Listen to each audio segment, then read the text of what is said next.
This is the first of many videos that we're putting together for your GCSE RE revision. The topic that we're going to be looking at in this video is the three marks of existence: anicca, anatta and dukkha. Okay, the learning outcomes for this video are to be able to describe what anicca, anatta and dukkha are, explain the links between these three Buddhist concepts and assess whether anicca, anatta and dukkha can lead to a better understanding of human life, or whether they're just something that Buddhists care about and doesn't affect anybody else. So, what does anicca mean? Impermanence. Please notice the spelling. It's impermanence. Anatta, what does that mean? The denial of a permanent soul. Notice the spelling of permanent again. Dukkha, what does that mean? It means suffering. It's a very broad term. It covers everything from the tiniest little worry that you have on the best day of your life to being eaten alive by a shark. A very broad term. Everything in life that we do not want. Okay, so why have I chosen this image here? Well, we have a great big philosophical chasm between Buddhists and other religions. So anatta is the denial of a permanent self or soul. Christians, Muslims and Hindus all believe that an eternal soul does exist, but Buddhists say that it does not. Please remember that for your Buddhism exam. It is absolutely vital. So Buddhists do not believe in the existence of an eternal soul. So we're going to develop our understanding of these three Buddhist concepts now by just looking at some brief examples. So anicca, impermanence. People get old, people die, things wear out, things break, all very easy to understand. Anatta, the denial of a permanent self or soul. People change over time. No one remains exactly the same all their life. You may not even be the same as you were when you woke up this morning. You may have a different kind of mood, your thoughts will be different, you may even look slightly different. Dukkha, suffering.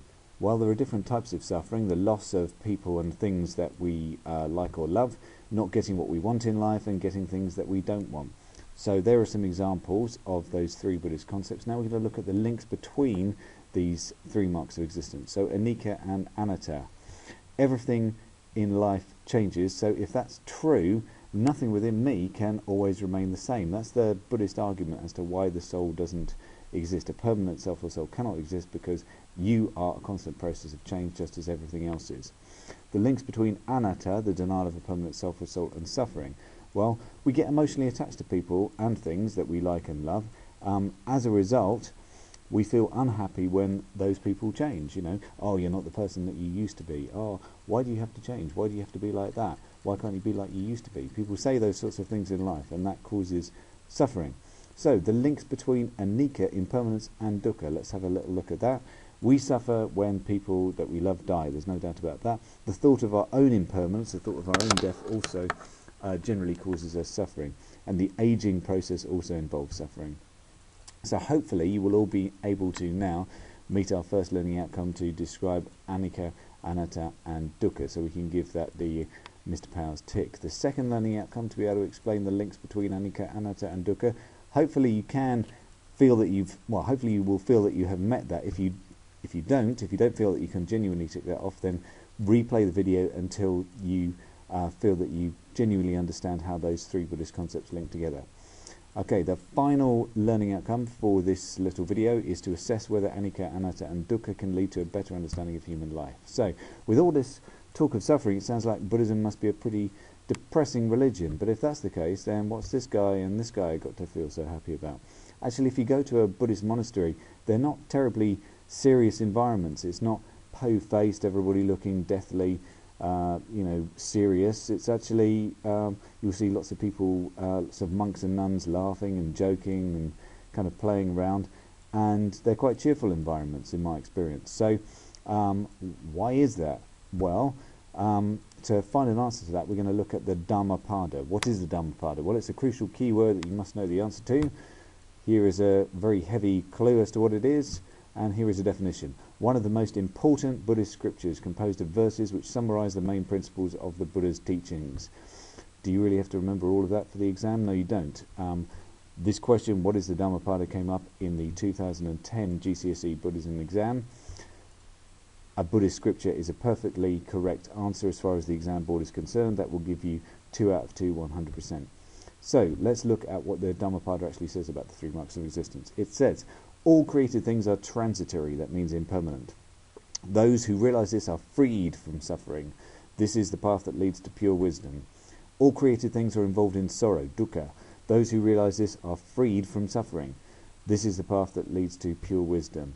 All states are without self, anatta. Those who realize this are freed from suffering. This is the path that leads to pure wisdom. So, there are various questions that come out of that. Why might accepting that everything is impermanent help free someone from suffering? Here's a Buddhist answer. If someone accepts that everything is always changing, then they will not be shocked or surprised when things that they like come to an end. And also, if someone accepts that everything is always changing, then they know that things that they dislike will not last forever, so they don't need to be overwhelmed because bad stuff eventually comes to an end. Why might accepting that life involves sorrow help free someone from suffering? Here's a Buddhist answer. If someone accepts that life involves suffering, then they will not be shocked or surprised when they experience hard times, whereas if somebody thinks that life is always going to be a bed of roses, then they're going to be unprepared for the various challenges that life throws at you. Finally then, why might accepting that there is no such thing as a permanent self or soul help free someone from suffering? A Buddhist answer. If someone sees their existence as a process of constant change, then they will not fear the changes they go through, growing up and growing old, etc. They will also be better able to shape their own futures. You won't think, oh, I can never do that, because you can actually change yourself into somebody who can do that. So you might think of your GCSE RE target grade and think, oh, I'm never going to meet that or beat that. But actually you can change yourself into somebody who can through the process of revision. So, the 3 marks of existence, are they only important to Buddhists? Well, here's a couple of sides to the argument we might have. On the one hand, we've got, they were taught by the Buddha. He only has authority, he has no authority whatsoever over non-Buddhists.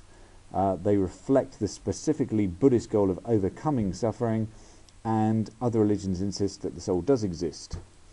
On the other hand, suffering affects everybody. Impermanence is a clear fact of life, and it might be wise to accept that.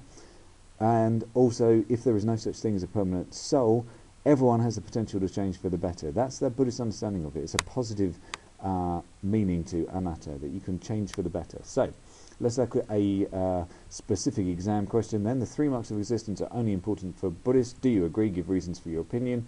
You need 3 brief reasons on either side of this. 3 reasons why someone might disagree with you. Hopefully, you'll feel pretty confident now about answering this question, but just to give you a little bit of extra help, here is a model exam answer. So, I disagree with this statement because dukkha, suffering, affects everybody. Also, anicca, impermanence, is a clear fact of life. In addition, anatta means the denial of a permanent soul. There is no scientific proof that a permanent soul exists. That is 3 brief reasons, 3 out of 3. Some people might disagree with me because they might belong to a religion which tells them that a permanent soul definitely does exist. Also, the 3 marks of existence were taught by the Buddha, and only Buddhists follow his teachings. In addition, non-Buddhists may not even have heard of them, so how could they be important to those people? Right, so now we need to check our understanding of these key words. Anicca, what does it mean? Here's a big clue. It means impermanence. That's all you need to remember for the exam, impermanence. Anatta, what does it mean? Here's a clue. The denial of a permanent self or soul. Dukkha, what does it mean? Here's a clue. It means suffering. Okay, hopefully you will feel that you have now met our 3 learning outcomes for this video. If you do not feel like that, please replay this video until you feel confident about all of these different topics that we've looked at. Once you feel confident, please move on to your next topic, which is the 5 khandhas. That is the next video that you should watch after this one. Best of luck.